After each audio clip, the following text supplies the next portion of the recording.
Heart beat scan ఒక్క second లోనే world class 640 slide city scan ఇప్పుడు మీ విస్టా ఇమేజింగ్ బంజారా హిల్స్ లో.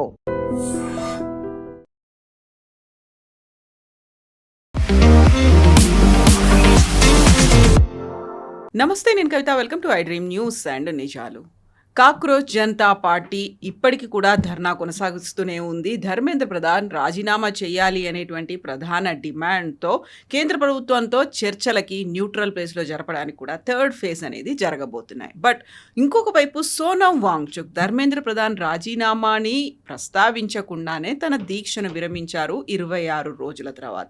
అక్కడేమైనా స్ప్లిట్ అనేది కనిపిస్తోందా? ఇందులో కూడా చాలా కీలకంగా కనిపిస్తోంది. కాక్రోచ్ జనతా పార్టీకి సంబంధించి కేంద్ర ప్రభుత్వం కూడా ఒక మైండ్ గేమ్ ప్లే చేయబోతోంది అనేటువంటి మాట.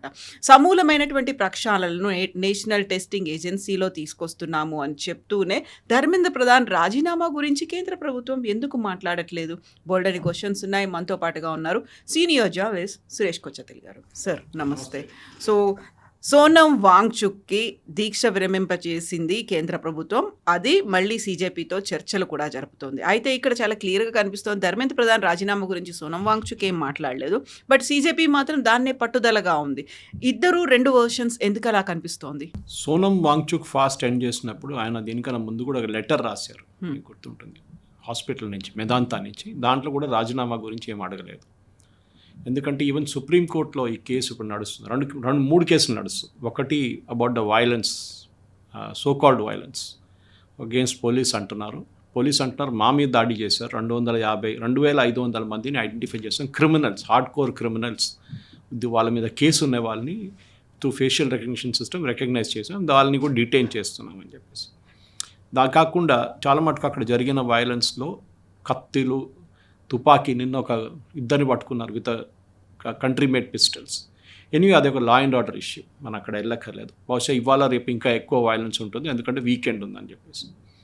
కానీ ఒక మాట మనం అర్థం చేసుకోవాలి, ఇప్పుడు there is a clear division in the CJP camp. Okay, Abhijit దీప్కేతో నాకు జాండీస్ అయిందని చెప్పి నేను వెళ్ళిపోతున్నా అని చెప్పి పక్కనే వెళ్ళిపోయారు. కానీ అది కాదు మోస్ట్ ఇంపార్టెంట్, ఆయన క్రెడిబిలిటీ కూడా ఉంది. బాస్టన్ యూనివర్సిటీ నుంచి సస్పెండ్ చేసి పంపించారని చెప్పి ఇప్పుడు బాస్టన్ యూనివర్సిటీ నుంచి వస్తున్న న్యూస్ ఉంది. నేను బహుశా అక్కడి నుంచి డీటెయిల్స్ తెప్పిస్తున్నాను. He was deported from the US. అదే, so now that news is coming forth. So US government కూడా ఇప్పుడు క్లారిఫై చేయబోతున్నారు what happened with him, why did he do fraud in the US అని. ఎనీవే, ఇప్పుడు కూడా Aam Aadmi party మీ social media convener అని అభిజిత్ దీప్కి ప్రొఫైల్లో ఉంది అది. ఓకే, సీజేపీ అనగానే. ఇప్పుడు ప్రాబ్లం ఎక్కడైపోయిందంటే కాంగ్రెస్కి అభిజిత్ దీప్కేతో ఏం పని లేదు. చాలా క్లియర్గా వాళ్ళు చెప్పేశారు, we will hold our own protest. మేము మా వైపు నుంచి మా ప్రొటెస్ట్ నడిపిస్తాం, పార్లమెంట్లో మేము గొడవ చేస్తాం, కానీ అభిజిత్ దీప్కేని మేము we will not allow him to hijack this moment. చాలా క్లియర్గా సోనం వాంగ్చుక్ వైఫ్ కూడా డైరెక్ట్లీ అభిజిత్ దీప్కేని ఆయన అటాక్ చేశారు. ఇవాళ ఒక పెద్ద లెటర్ రాసి సోషల్ మీడియాలో. షీ సెడ్, మీకు ఇంతనే కాన్షియన్స్ లేదు, ఒక ఆయన ఫాస్టింగ్లో ఉన్నాడు 21 రోజులు, మీరు ఆయన వాడుకున్నారు. అండ్ న్యాచురల్లీ చాలామంది సోనం వాంగ్చుక్ ఫాస్ట్ని దేవానంద్ సినిమా ఒకటి ఉంది, గైడ్ అని చెప్పి, ఆర్కే నారాయణ్ మూవీ బుక్ మీద బేస్ అయినది. దాంట్లో సేమ్ ఫాస్టింగ్కి వెళ్తారు దేవానంద్ వర్షం కోసం.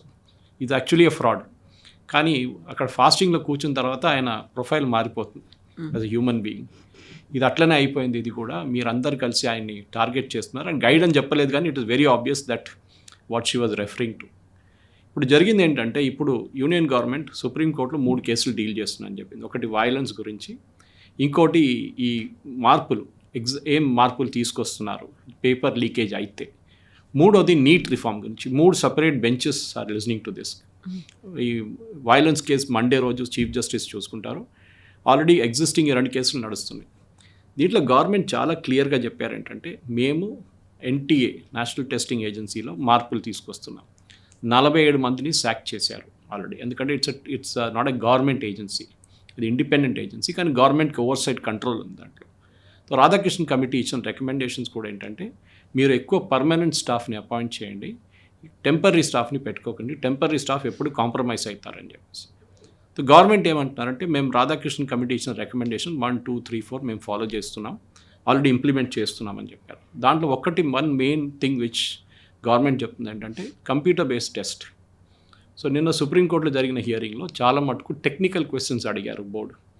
డేటా సెక్యూరిటీ ఏమవుతుంది, డేటా ఇంటెలిజెన్స్ ఏమవుతుంది, ఈ మెడికల్ ప్రొఫెషనల్స్ డాక్టర్స్ పెట్టిన పెటిషన్ అది. వాళ్ళు ఏమంటారంటే ఈ డేటాని డిజిటల్గా లాక్ చేయాలి క్వశ్చన్ పేపర్స్ని.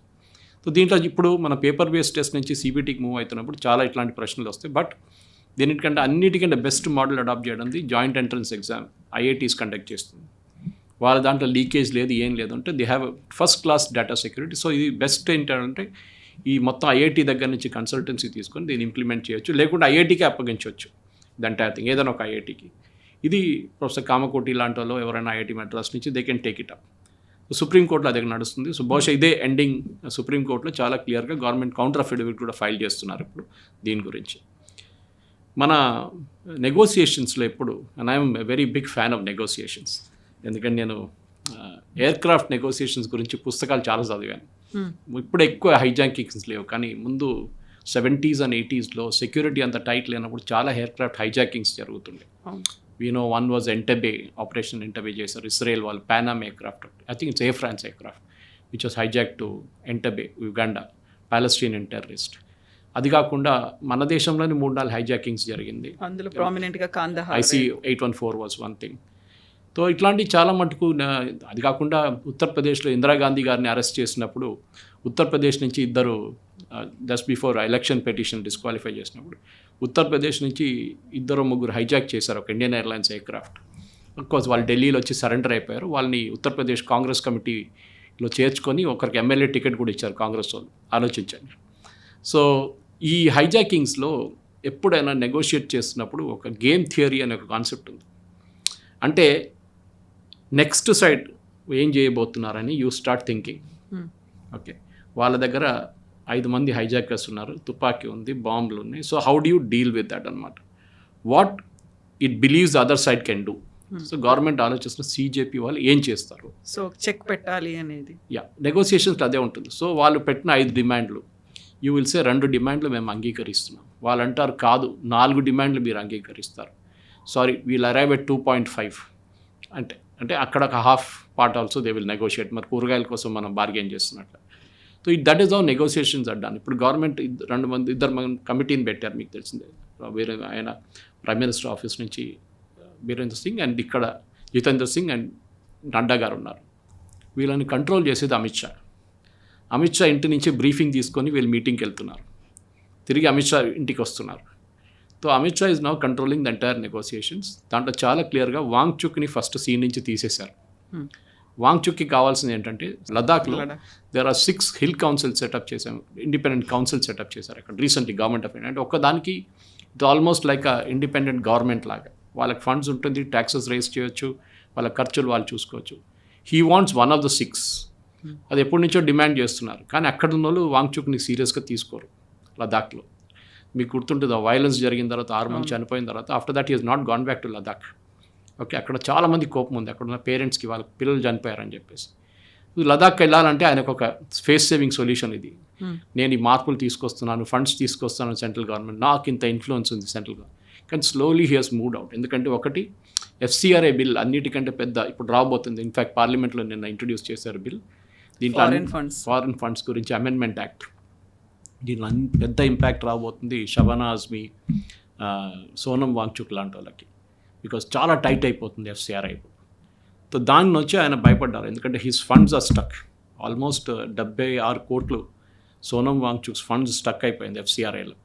అది బయటికి రావాలంటే గవర్నమెంట్తో నెగోషియేట్ చేయాల్సి వస్తుంది. సో దానికోసం బహుశా ఆయన ఈ undertaking the fast and withdrawn the fast. And not the first time. Wangchuk దీనికన్నా ముందు లద్దాఖ్లో కూడా ఫాస్ట్ చేశారు 3 సార్లు. ఓకే, పాత గేమ్ ఇది. So government game theory game ఆడుతున్నారు అనమాట వీళ్ళతోని. ఇప్పుడు సిజేపీ ఏం చేస్తారు, వీళ్ళ లాజిక్ ఏంటంటే కవిత గారు, గొడవ ఎక్కువ చేస్తే ఎక్కువ మంది వస్తారు. మీకు గుర్తుంటుంది పార్లమెంట్ సెషన్ మొదలయ్యే ముందు ఇదే వెన్యూలో సోనం వాంగ్చుక్ ఫాస్ట్ చేస్తున్నప్పుడు 25 మంది కూడా లేరు. 30 మంది 25 మంది బ్రేక్ఫాస్ట్ టైంకి, లంచ్కి ఒక 100 మంది వస్తారు జేఎన్యూ నుంచి. తర్వాత సాయంత్రం మళ్ళీ డిన్నర్కి ఒక 200 మంది వస్తారు. క్రౌడే లేకుండే. ఇప్పుడు సడన్గా క్రౌడ్ ఎక్కడి నుంచి వచ్చింది? ఇప్పుడు క్రౌడ్ ఎందుకు తగ్గిందంటే నిన్న ఈ ఫేషియల్ రికగ్నిషన్ సిస్టమ్ యూస్ చేశారని చెప్పి ఒక రూమర్ వచ్చింది, which true to be correct. Delhi police వాళ్ళు ఫేషియల్ రికగ్నిషన్ సిస్టమ్ యూస్ చేసి 2400 మంది క్రిమినల్స్ అక్కడ ఆపరేట్ చేశారు ఫ్రమ్ దట్ సేమ్ వెన్యూ అని చెప్పి వాళ్ళ ఫోటోలతో సహా ఇవాళ రిలీజ్ చేశారు. అయితే వాళ్ళందరూ కూడా బీజేపీ స్పాన్సర్డ్ గుండాలు అనే మాట సీజేపీ చెప్తోంది కదా. చెప్తారు కదా, వాళ్ళు చెప్పరు కదా మేము స్పాన్సర్ చేసామని ఎప్పుడు చెప్పరు, కాంగ్రెస్ స్పాన్సర్ చేస్తారని ఎప్పుడు చెప్పరు, ఆర్ సమాజ్వాదీ పార్టీ స్పాన్సర్ చేస్తారని ఎప్పుడు చెప్పరు. BJP sponsor. Criminals are criminals. వాళ్ళు ఎట్లా వచ్చారు వెన్యూలీ, మీరేం చేశారు, మీ దగ్గర సెక్యూరిటీ చెక్స్ ఉంది, మీకు గుర్తుంది సెక్యూరిటీ ఎంత టైట్ ఉందంటే గవర్నమెంట్ది బ్యాగేజ్ స్కానింగ్ పెట్టారు అక్కడ. బ్యాగేజ్ స్కానింగ్లో 2 తుపాకీలతో సహా ఒక దొరికిన వాళ్ళు 2 నిన్న పట్టుకున్నారు. వాళ్ళు they try to flea on scooter, వాళ్ళని పట్టుకున్నారు గవర్నమెంట్. వాళ్ళు ఈ వెన్యూ లోపల ఉన్నారు. ఆలోచించండి, ఒక కాల్పులు జరిపి 4 మంది చనిపోతే గవర్నమెంట్ మీద వస్తుంది ఆరోపణ, గవర్నమెంట్ చేపించారని చెప్పేసి. ఇప్పుడు సుప్రీంకోర్టులో ఇంకొక పిటిషన్ వేసింది ఏంటంటే వైలెన్స్ గురించి, పోలీసు వాళ్ళు ఎక్సెస్ వైలెన్స్ యూజ్ చేశారని. సో ద ఫస్ట్ క్వశ్చన్ సుప్రీంకోర్టులో మండే రోజు అడగబోతుంది, ఈ డెమాన్స్ట్రేషన్కి మీరు తీస్తున్న ధర్నాకి పర్మిషన్ ఉందా అని. పర్మిషన్ లేదు. పర్మిషన్ 2 రోజులకి ఇచ్చారు, వీళ్ళు ఇప్పుడు ఆల్మోస్ట్ 1 నెల పాటు పొడిగించుకుంటూ వెళ్తున్నారు. So it is illegal. Legal point నుంచి చెప్తున్నాను నేను, it is not from emotional point or other things. రెండవది, పార్లమెంట్కి మార్చ్ చేయడానికి మీకు పర్మిషన్ ఇచ్చారా? నో. పార్లమెంట్కి మార్చ్ చేయడం ఇప్పుడు కాదు, ఈవెన్ యూపీఏ హయాంలో సుశీల్ కుమార్ షిండే గారు ఒక వీడియో ఉంది, దట్ ఎవరైనా పార్లమెంటో రాష్ట్రపతి భవన్కి మార్చ్ చేస్తే వాళ్ళ మీద కఠినమైన చర్యలు తీసుకోవాలి, అది ఫైరింగ్ దాకా కూడా చేయొచ్చు మీరు అని చెప్పి సుశీల్ కుమార్ షిండే గారు అప్పుడు హోమ్ మినిస్టర్ ఉన్నప్పుడు చెప్పారు. ఓకే, ఆయన మాట అప్పుడు ఉంది అన్నమాట. దాని తర్వాత శివరాజ్ పాటిల్ గారు కూడా అదే మాట అన్నారు, that you can fire on such people అని చెప్పేసి. ఈ లాజిక్ కాంగ్రెస్ వాళ్ళు యూజ్ చేశారు. ఇప్పుడు కాంగ్రెస్ వాళ్ళు దాని గురించి మాట్లాడలేదు. ఇంకోటి ఏంటంటే ఈ సీజేపీ ఏమనుకుంటాను, మేము ఎక్స్పాండ్ చేసి ఆర్గనైజ్ చేసి అంటే మాకు క్యుములేటివ్ గెయిన్స్ వస్తుంది అంటే ఫెన్స్లో కూర్చున్న సమాజ్వాదీ పార్టీ కానీ, ఎందుకంటే దీని ఇన్ఫ్లుయెన్స్ 3 స్టేట్స్లో ఉంది, Haryana, Punjab and Delhi and UP. ఢిల్లీలో ఎక్కువ లేదు, ఎందుకంటే ఢిల్లీలో పొలిటికల్గా ఢిల్లీలో ఇట్స్ సెంట్రల్ గవర్నమెంట్ ప్లేస్ అనమాట. అక్కడ ఎంప్లాయీస్ ఎక్కువ ఉంటారు, వాళ్ళ పిల్లలు ఉంటారు. అండ్ గవర్నమెంట్ ఎంప్లాయీస్ ఎప్పుడు చాలా కేర్ఫుల్ ఉంటారు, ఎందుకంటే వన్స్ వాళ్ళ పిల్లలు కూడా ఇన్వాల్వ్ అయ్యారంటే వాళ్ళ కెరియర్ కూడా ఇంపాక్ట్ అవుతుంది. So they very careful with children. నేను చూసాను ఎప్పుడు మటుకు మా ఆన్ ఢిల్లీలో పనిచేస్తున్నప్పుడు షీఈస్ వెరీ వెరీ కేర్ఫుల్ వాళ్ళ పిల్లలతోని. అప్పుడున్న గొడవల్లో ఇందిరాగాంధీ టైంలో మీరు వెళ్ళకండి, దీంట్లో don't do anything because it will affect my career also అని చెప్పేసి. నెక్స్ట్ ఏంటంటే గవర్నమెంట్ ఇప్పుడు ఏం చెప్తున్నారు, మేము meaningful reform, that is the word, meaningful reform తీసుకొస్తున్నాము నీట్లో. నేను చెప్పాను చూడండి, 10% నీట్ ఉండొచ్చు, యూపీఎస్సీ ఎగ్జామ్స్ ఉండొచ్చు, అక్కడెక్కడ leakage problem, leakage is always coming from NEET లాంటి ఎగ్జామ్ 2024లో జరిగింది. 7 సార్లు all India Institute of Medical Science exam paper leak అయింది సపరేట్గా యూపీఏ హయాంలో. ఎవరు రాజీనామా చేయలేదు, no reform was brought in అప్పుడు కూడా. సో ఇదంతా గవర్నమెంట్ లిస్ట్ అవుట్ చేశారు కోర్టు ముందు, ఎన్నిసార్లు పేపర్ లీకేజ్ అయింది. ఇట్స్ నాట్ దట్ వాళ్ళ హయాంలో లీకేజ్ అయింది సో మా హయాంలో లీకేజ్ అయింది so it is kind of equal, అట్లా కాదు. Leakage is the leakage, it has be, అది ఆపాల్సిందే ఎట్లయినా. కానీ మీరు ఇప్పుడు చెప్పండి, ప్రైవేట్ మెడికల్ కాలేజ్ ఎగ్జామ్ నడిపిస్తారు, I can tell you Kavitha garu 100% దాంట్లో బ్రైబరీ ఉంది, 100%. నాకు తెలిసి ఇక్కడ కొన్ని ప్రైవేట్ యూనివర్సిటీస్, తెలంగాణలో ఉన్న కొన్ని ప్రైవేట్ యూనివర్సిటీస్ వాళ్ళ ఇంజనీరింగ్, వాళ్ళ దాంట్లో ఇంటర్నల్ ఇంజనీరింగ్ ఒక ఎగ్జామ్ ఉంటుంది, అంటే వాళ్ళు కన్వీనర్ కోట కాకుండా ఎంట్రన్స్ టెస్ట్ లాగా పేపర్లు అమ్ముతారు వాళ్ళు టు హయ్యెస్ట్ బిడర్. 1,00,000 ఇస్తే ఈ పేపర్ తీసుకెళ్ళండి, ఆన్సర్ చేసేసేయండి, మీ కొడుకో కూతురుకు అడ్మిషన్ వచ్చేస్తుంది. దాన్ని మీరు ఎట్లా ఆపుతారు? Because the problem is not at the central level, problem at central level one test, NEET కానీ మిగతా ఏదైనా కానీ it will get sorted out. దాని తర్వాత ఏంటి, first for example post graduate exams తీసుకోండి మీరు మెడిసిన్ కోసం, అక్కడ కూడా ప్రాబ్లం వస్తుంది మీకు. స్టేట్ లెవెల్లో ఈజ్ మేజర్ ఇష్యూ. మన దగ్గర నారాయణగూడ కానీ అమీర్పేట్ కానీ దిల్సుఖ్ నగర్లో చదువుతున్న పిల్లలు, వాళ్ళ సంగతి ఆలోచించండి. స్టేట్ లెవెల్లో పేపర్ లీక్ అయితే we have to bring in reforms at state level also. అది supreme court should now take it into account అనమాట. చాలా క్లియర్గా సుప్రీంకోర్ట్ దీన్ని చేయాల్సి వస్తుంది. ఇప్పుడు వస్తున్న దాని ప్రకారం గవర్నమెంట్ ఒక మీనింగ్ఫుల్ రిఫార్మ్ తీసుకొస్తారు, సీజేపీ సీనియర్స్ అది తీసుకుంటారు. కానీ సీనియర్స్లో అభిజిత్ దీప్కే రాడు, because is Aam Aadmi Party guy. So Kejriwal వెనక నుంచి ఆడుతున్న గేమ్లో అభిజిత్ దీప్కేని ఇప్పుడు పక్కన చెప్పేస్తున్నారు అందరు కలిసి. That is why he's coming with excuse saying నాకు మైగ్రేన్ ఉంది, నాకు ఇప్పుడు జాండీస్ వచ్చింది, నేను వెళ్ళిపోతున్నాను, నేను రెస్ట్ తీసుకుంటున్నాను అని చెప్పి.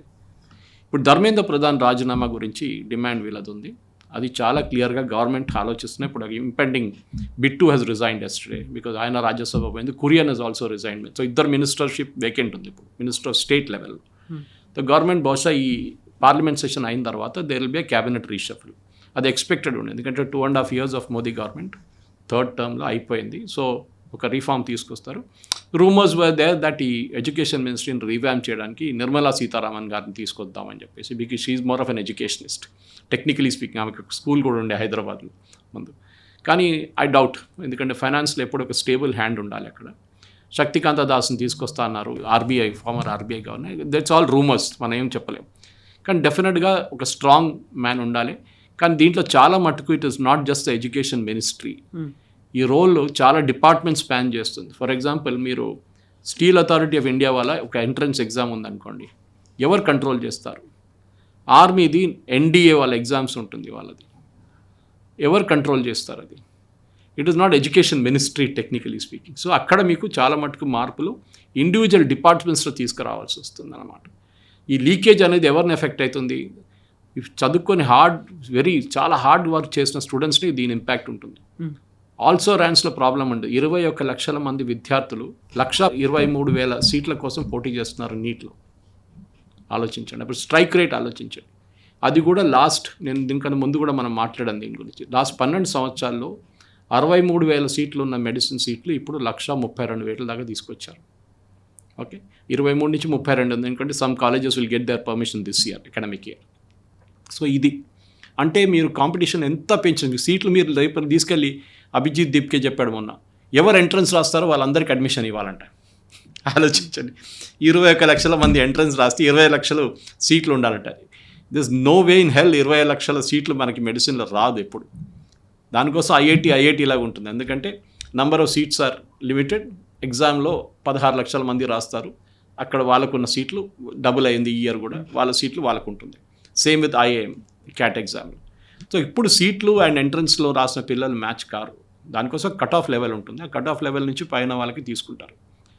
మనం బోర్డ్ ఎగ్జామ్స్ తీసుకుంటే కూడా ఇదే ప్రాబ్లం. ఇప్పుడు మీరు బోర్డ్ ఎగ్జామ్ తమిళనాడులో దీని వ్యతిరేకంగా ఇప్పటి నుంచో యాంటీ నీట్ ఒక క్యాంపెయిన్ నడుస్తుంది స్టాలిన్ టైం నుంచి.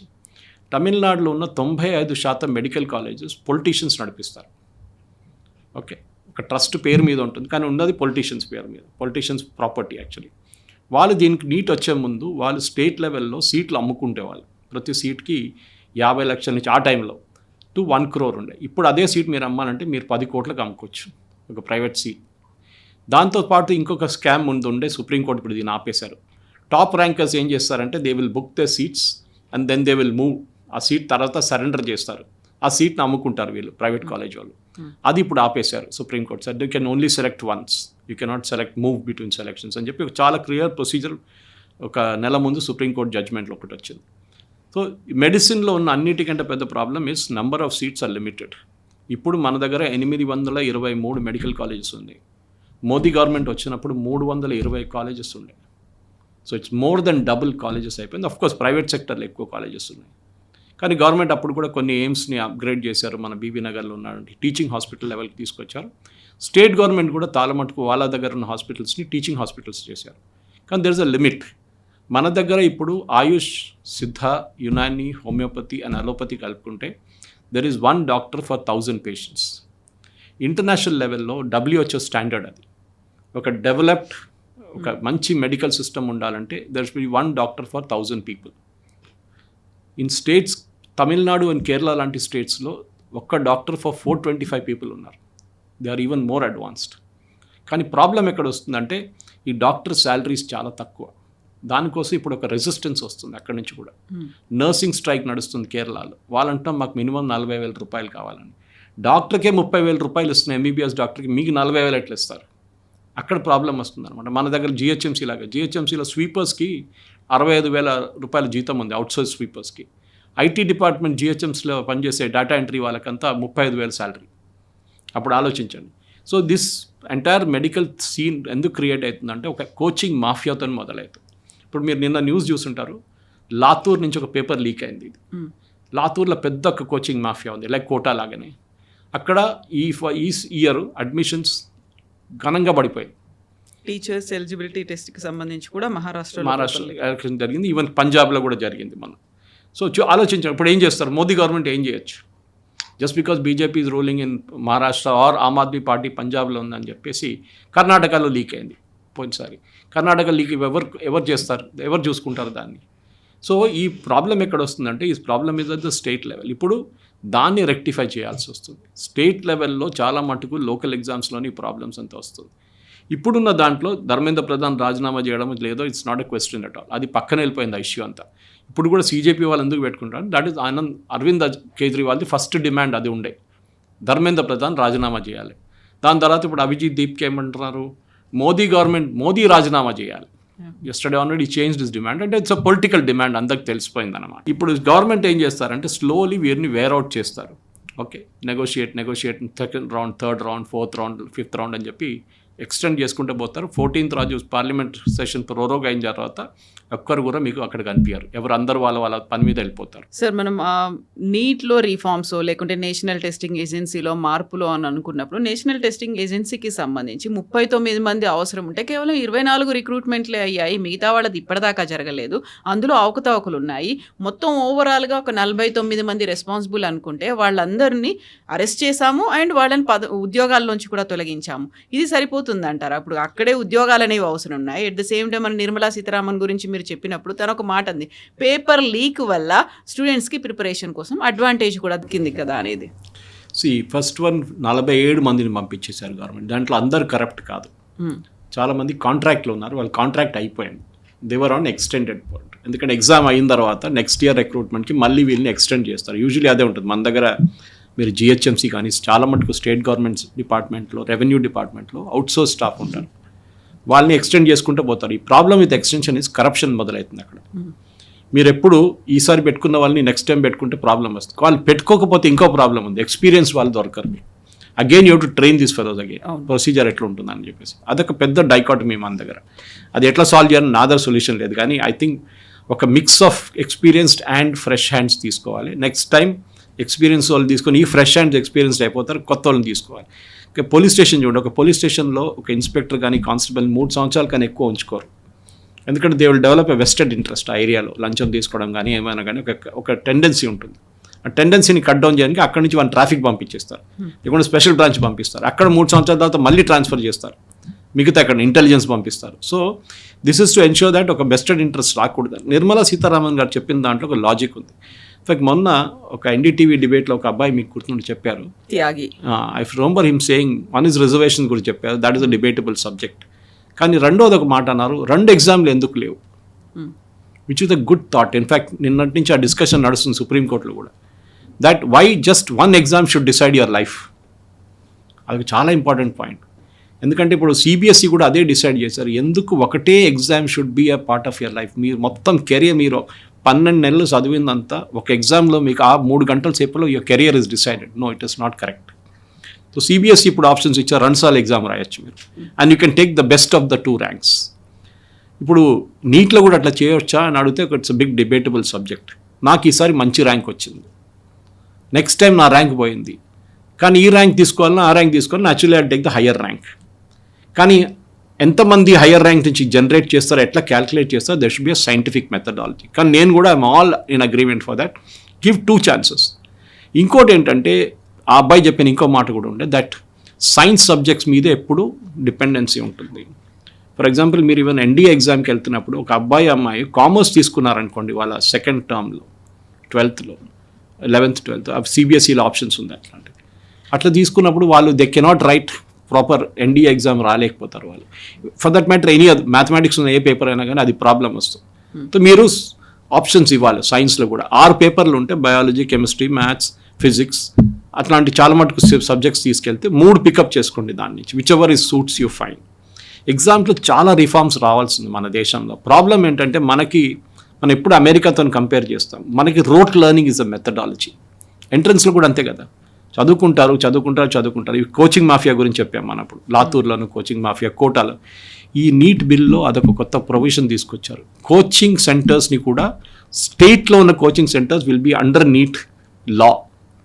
ఓకే, దాంట్లో చట్టం కొత్త మార్పు తీసుకు, నీట్ అని కాదు, ఎగ్జామ్ రిఫార్మ్స్లో, just me be clear, not NEET, exam రిఫార్మ్స్లో గవర్నమెంట్ కొత్త చట్టం తీసుకొచ్చిన దాంట్లో కోచింగ్ సెంటర్స్ని కూడా తీసుకున్నారు.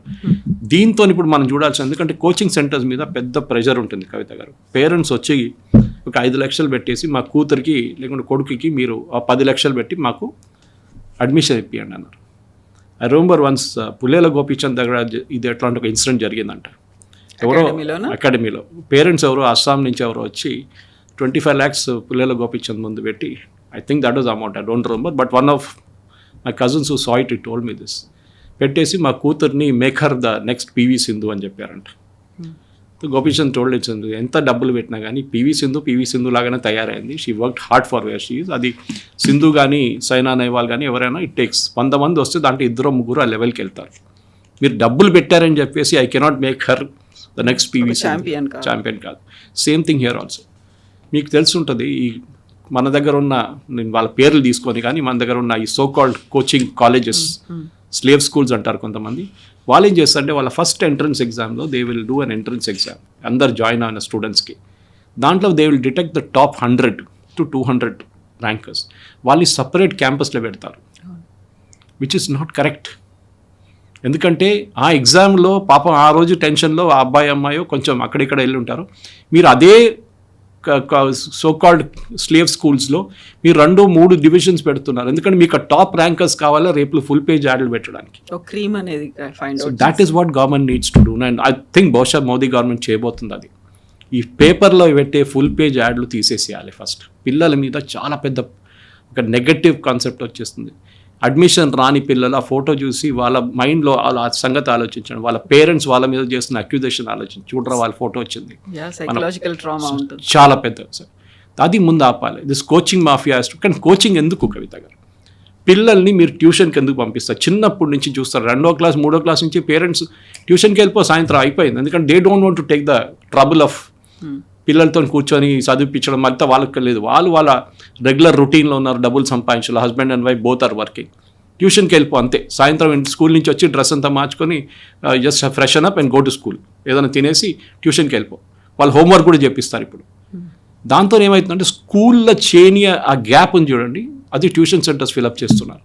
స్కూల్లో ఒక క్లాస్లో 50-60 మంది పిల్లలు ఉంటారు, కొన్ని స్కూల్స్లో 20 ఉంటారు. పర్సనల్ అటెన్షన్ లేదు. కోచింగ్ సెంటర్స్ కూడా ఇదే ఎక్స్ప్లాయిట్ చేస్తున్నారు. పొద్దున్న నుంచి సాయంత్రం దాకా బ్రేక్ లేకుండా నడిమిట్లో చిన్న లంచ్ బ్రేక్ ఇచ్చేసి స్పోర్ట్స్ లేదు, ఏం లేదు. వాళ్ళ మీద చాలా మటుకు ప్రెషర్ తీసుకొచ్చి అడ్మిషన్. సో అక్కడే పేపర్ లీక్ అయితే పెద్ద అడ్వాంటేజ్. ఎందుకంటే వాళ్ళ ర్యాంకింగ్, వాళ్ళ సెంటర్స్ ఉన్న ర్యాంకింగ్ పెరుగుతుంది. నా ఈ మెడికల్ ప్రొఫెషనల్స్ ఇచ్చిన కేసు సుప్రీంకోర్టులో ఏమంటున్నారు, you should publish result centre wise, which I think is a very good thing. అప్పుడు మీకు తెలిసిపోతే ఒకటే సెంటర్ నుంచి 30 మంది ర్యాంక్ వచ్చారు, ఇంకొక సెంటర్లో ఇద్దరే ఉన్నారు అంటే obviously something was wrong with this centre. ఇక్కడ ఎవరో పేపర్ లీక్ చేశారో లేకుంటే ఏదో ఒక బెనిఫిట్ వీళ్ళకి వచ్చింది. అంత 30 మంది ఒక సెంటర్ నుంచి ఎట్లా సెలెక్ట్ అయ్యారు? నంబర్ తీసుకుంటున్నారు, ఇట్ మేబీ 30, 40, 50 కూడా ఉండొచ్చు. So this is another very good reform అనమాట గవర్నమెంట్ తీసుకొస్తుంది. దీన్ని ఒక ఆర్గనైజ్ క్రైమ్ కూడా తీసుకొస్తున్నారు గవర్నమెంట్. 10 కోట్ల ఫైన్, 10 సంవత్సరాల జైలు శిక్ష. కానీ కవిత గారు ఇవాళ టైమ్స్లో ఒక మంచి ఆర్టికల్ వచ్చింది దట్ మన దగ్గర fast track courts are not fast track courts. మనం నిర్భయ కేసులో చూసాం, ఫాస్ట్ ట్రాక్ కోర్టు శిక్షించి 6 వారాల లోపల శిక్షించేసారు, అయిపోయింది. ఆ కేసులు ఎక్కడున్నాయి ఇప్పుడు? బట్ దీంట్లో కూడా ఫాస్ట్ ట్రాక్ కోర్టు పెడుతున్నారు. ఏమవుతుంది? ఫాస్ట్ ట్రాక్ కోర్టు శిక్షించేస్తారు, then they will go to division, the munsif court లేకుంటే డిస్ట్రిక్ట్ కోర్ట్, అక్కడ ఒక 3 సంవత్సరాలు పడి ఉంటుంది. అక్కడ నుంచి హైకోర్టుకి వెళ్తారు నెక్స్ట్ అపీల్కి. హైకోర్టులో ఒక 5-10 సంవత్సరాలు పడి ఉంటుంది. అప్పుడు దాకా ఈయన 40 అయిపోతాడు, 50 అయిపోతాడు అబ్బాయి అమ్మాయి, లేకుంటే కోచింగ్ సెంటర్ ఓనర్ చనిపోయి ఉంటాడు. అప్పుడు దాకా ఏం చేస్తారు? What you do? Fast track అనేది it should be the last thing. High court ఒకటే అపీల్ ఉండాలి. హైకోర్టులో ఒకటే అపీల్, తర్వాత no more appeals after that. అది కూడా time bound, within 6 months high court appeal dispose చేయాలి. ఈ ఫాస్ట్ ట్రాక్ అనేది ఇట్స్ మిస్నామర్. మనం దిశ కేసు తర్వాత చూసాం ఇక్కడ తెలంగాణలో. నిర్భయ కేసు తీసుకోండి మీరు, ఎక్కడుంది ఇప్పుడు దాకా అపీల్స్ ఫినిష్ కాలేదు. This is where the problem. మనం ఇదంతా అయిపోయిన తర్వాత 5 సంవత్సరాల తర్వాత దీని గురించి మర్చిపోతాం. ఆ సూసైడ్ చేసుకున్న పిల్లలకి కాంపెన్సేషన్ ఇవ్వాలి, ఇచ్చేస్తే ఏమవుతుందండి? రేపు మళ్ళీ ఎగ్జామ్లో 10 మంది సూసైడ్ చేస్తారు, మీరు మళ్ళీ వాళ్ళకి కాంపెన్సేషన్ ఇస్తారా? మన దగ్గర చూస్తాం, ఇంటర్మీడియట్ ఎగ్జామ్ కాగానే కొంతమంది పిల్లలు సూసైడ్ చేసుకుంటారు, కొంతమంది రిజల్ట్ వచ్చే ముందే సూసైడ్ చేసుకుంటారు భయపడి. ఇది ప్రాబ్లం అన్నమాట. ఎందుకంటే పేరెంట్స్ వైపు నుంచి ఉన్న ఇంక్రెడిబుల్ ప్రెషర్, కోచింగ్ సెంటర్ వైపు నుంచి ప్రెషర్, ఈ 2 తట్టుకోలేక పిల్లలు చనిపోతున్నారు. దానికి హెల్ప్ చేయడానికి వీళ్ళు టాప్ లెవెల్లో ఉన్న 100 అని చెప్పాను చూడండి, వాళ్ళకి లీక్ చేస్తారు క్వశ్చన్ పేపర్. సో దట్ వాళ్ళ ఇన్స్టిట్యూట్ ర్యాంక్స్ వస్తుంది, పేపర్లో యాడ్లు వస్తాయి, ఫుల్ పేజ్ యాడ్లు రిలీజ్ చేస్తారు. గవర్నమెంట్ తీసుకొస్తున్న ఈ చట్టాన్ని చాలా మటుకు మ్యాల్ ప్రాక్టీస్ ఆపొచ్చు. కానీ అపీల్స్ కూడా వీళ్ళు చాలా క్లియర్గా చెప్తున్నారు, అపీల్స్ కూడా చాలా మటుకు తగ్గించాలి. కానీ దాని డీటెయిల్స్ ఇంకా రాలేదు గవర్నమెంట్ దగ్గర నుంచి. సుప్రీంకోర్టులో ప్రెజెంట్ చేస్తున్నారు. ఇప్పుడు 2024 తర్వాత రాధాకృష్ణ కమిటీ ఇచ్చిన రికమెండేషన్ సిబిటీకి వెళ్ళాలి. సో సిబిటీ చేయాల్సిందే, కానీ డేటా ప్రొటెక్షన్ ఎట్లా ఉంటుంది, క్వశ్చన్ పేపర్స్ని ఎట్లా లాక్ చేస్తారు మీరు, ఎందుకంటే మీకు తెలుసు ఎట్లా ఉంటుంది, 10,000 క్వశ్చన్స్ ఉంటుంది ఫిజిక్స్లో, దాని నుంచి ఒక 30 సెట్స్ తయారు చేయమంటారు, డిఫరెంట్ సెట్స్ జంబుల్డ్ అప్. అది ఎట్లా చేస్తారు, ఏం చేస్తారని ఐఐటి దగ్గర ఒక మోడల్ ఉంది జేఈఈలో, అదే మోడల్ మీరు ఫాలో చేయొచ్చు ఇక్కడ కూడా నీట్లో. ఫర్ ఎగ్జాంపుల్ మన దగ్గర ముందు ఎంసెట్ అని ఒక ఎగ్జామ్ ఉండే, ఇప్పుడు కూడా ఉందనుకుంటాను అది, కానీ దాంట్లో మెడిసిన్ లేదు ఇప్పుడు, only I think engineering is there. కానీ ఇప్పుడు అది ఎవరు పట్టించుకోరు, ఎందుకంటే ఐఐటికి వెళ్తున్నారు. So let us have a combined exam అనమాట. JEE and NEET combined exam లాగా, అంటే ఒకటే ఎగ్జామ్ కాదు, it should mean the same pattern అనమాట. సో దట్ వాళ్ళ మోడల్ మీరు కూడా ఫాలో చేయొచ్చు. ఒకటే ఎయిమ్స్ ఢిల్లీ వాళ్ళు ఈ సంవత్సరం ఎగ్జామ్ కండక్ట్ చేస్తారు అండర్ ఎన్టీఏ ప్రాబ్లమే వస్తుంది అనమాట. అక్కడ కూడా మీకు ఒక నేషనల్ టెస్టింగ్ ఏజెన్సీ అనేది వాళ్ళు ఒక ఎగ్జామ్ కాదు కండక్ట్ చేసేది, చాలా ఎగ్జామ్స్ కండక్ట్ చేస్తారు. యూపీఎస్సీ లాగా, యూపీఎస్సీ ఐఏఎస్ సెలక్షన్ నుంచి సివిల్ సర్వీస్ నుంచి ఏం చెప్తారు, ప్రమోషన్ ఎగ్జామ్స్ కూడా నడిపిస్తారు వాళ్ళు. సో మన దగ్గర క్రెడిబిలిటీ ఎప్పటి నుంచో పోయింది, ఎగ్జామ్స్ది లేవు మన దగ్గర క్రెడిబిలిటీ. డబ్బులు ఉంటే మీరు ఎవరినైనా కొనుక్కోవచ్చు, మన దేశంలో అది మెయిన్ పాలసీ అనమాట. సో డిజిటల్ లాకింగ్ చేయడం కానీ క్వశ్చన్ పేపర్, ఇదన్నీ క్వశ్చన్స్ ఉంది. 5 డిమాండ్లో 3 రిఫార్మ్లు అన్నారు సిజేపీ. 5లో గవర్నమెంట్ పాసిబ్లీ 2 అంగీకరిస్తారు, ధర్మేంద్ర ప్రధాన్ అంగీకరించరు. దాని తర్వాత 3 రిఫార్మ్లు అన్నారు. 3 రిఫార్మ్లు ఆల్రెడీ గవర్నమెంట్ ప్రపోజ్ చేశారు, చాలా రిఫార్మ్స్ ఉంది, సుప్రీంకోర్టు అప్రూవ్ చేయాల్సి వస్తుంది. సో అభిజిత్ దీప్కే కాదు, అక్కడ జేపీ నడ్డా గారు అప్రూవ్ చేయలేరు, because that's a case going on in the supreme court. ఆ కేసు లేకుంటే గవర్నమెంట్ ఏమైనా చేయొచ్చు. ఓకే, అది కాకుండా ఇప్పుడు ఈ పాలిటిక్స్ ఇవాళ కూడా మనం చూసాం, Congress spokes person and Samajwadi party Akhilesh Yadav అంటారు, కాంగ్రెస్ ఎట్లా నెగోషియేట్ చేస్తారు గవర్నమెంట్తోని, మేము లేమా ఇక్కడ, మీకన్నా ఎక్కువ సీట్లు మాకు ఉత్తరప్రదేశ్ నుంచి ఉంది, మీరెవరు నెగోషియేట్ చేయడానికని సమాజ్వాదీ పార్టీ అడుగుతున్నారు. So it has become a political game. ఎక్కడ మొదలైన ఇది ఎప్పుడైనా అంతే, మీరు ఫామ్ లా చూడండి, షహీన్ బాగ్ చూడండి, జామియా మిల్లా ప్రొటెస్ట్, ఢిల్లీ రైట్స్ చూడండి, అన్నీ నార్మల్ దీని నుంచి మొదలై ప్రొటెస్ట్ పొలిటికల్ అయిపోయి, ఏ రోజు పొలిటికల్ అవుతుందో ఇష్యూస్ అన్నీ పోతుంది అనమాట సైడ్ నుంచి. అదే ఇప్పుడు కూడా జరిగింది. Sir thank you so much. Thank you very much.